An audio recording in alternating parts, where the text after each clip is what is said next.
a desire that feels to you like it is not coming about, it can become annoying.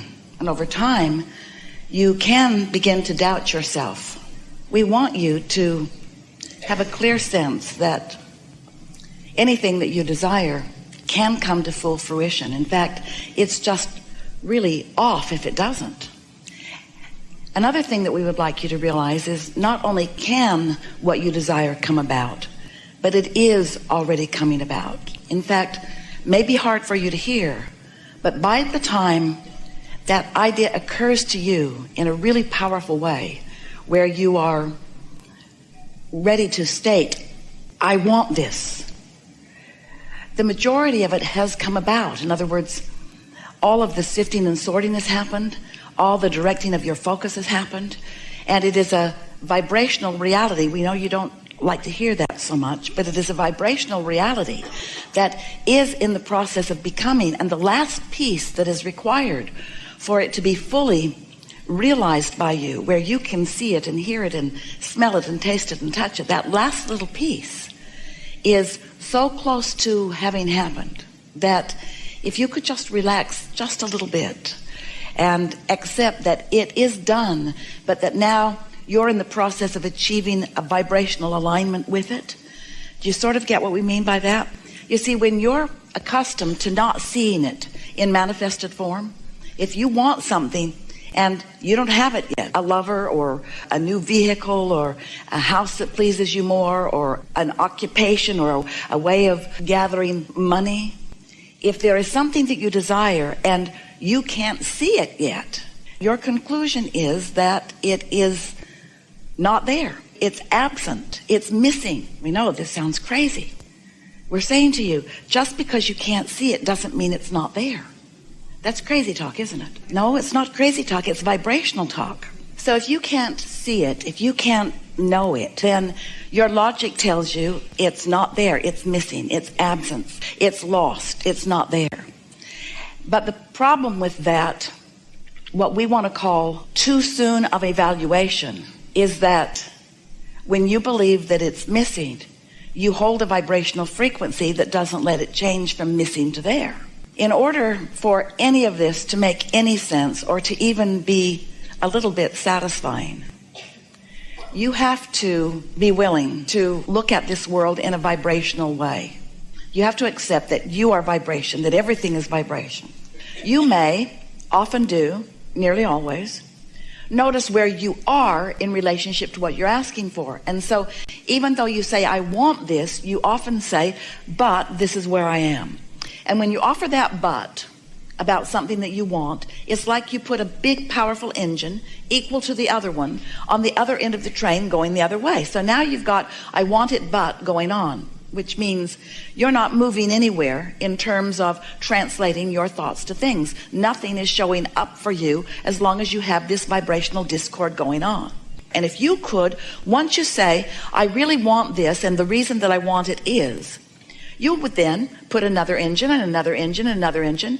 I want this, and I know I'm going to enjoy it, and I'm looking forward to the idea of it. The idea of it is pleasing to me. I know other people who are experiencing it. They seem happy enough. In other words, engine, engine, engine, engine, engine, all going in the direction of your desire.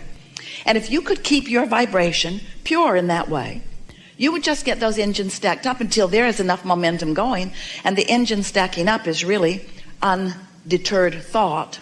Momentum would ensue, and before anyone around you can believe it, you'll begin having manifestations about your desire. If that isn't the experience that you're having, there is only one reason.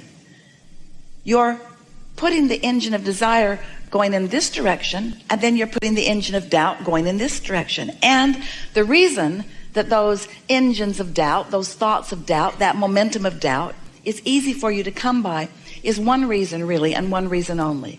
And as we get your attention about this, and as you play with it a little bit, everything is going to get better for you right away. You are accustomed to looking at what is, and when what is not showing you what you want, it's easy for you to notice what is. So when we use the word doubt, we really want you to understand what we mean.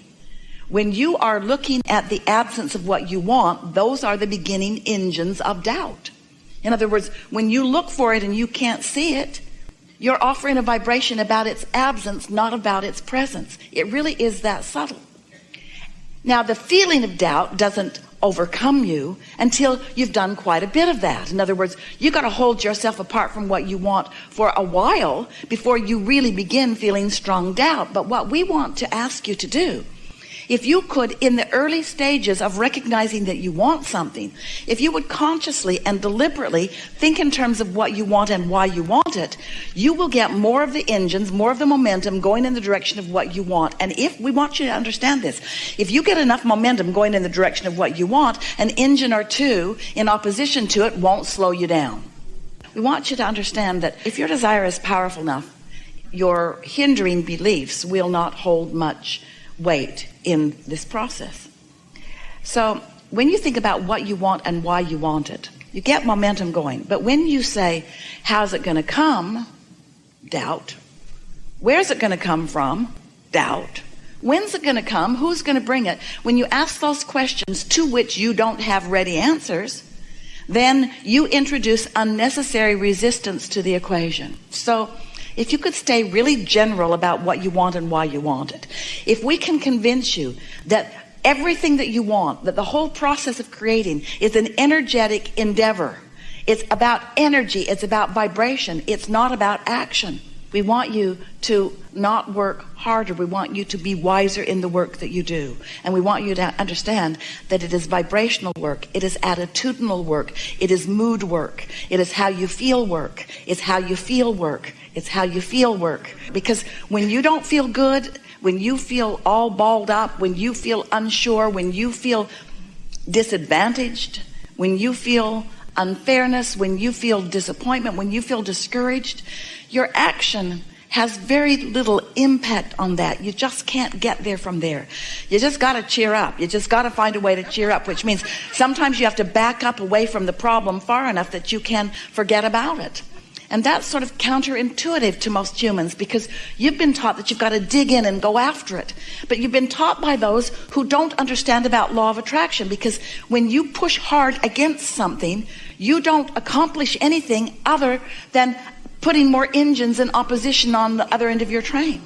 And so that's the story, Morning Glory.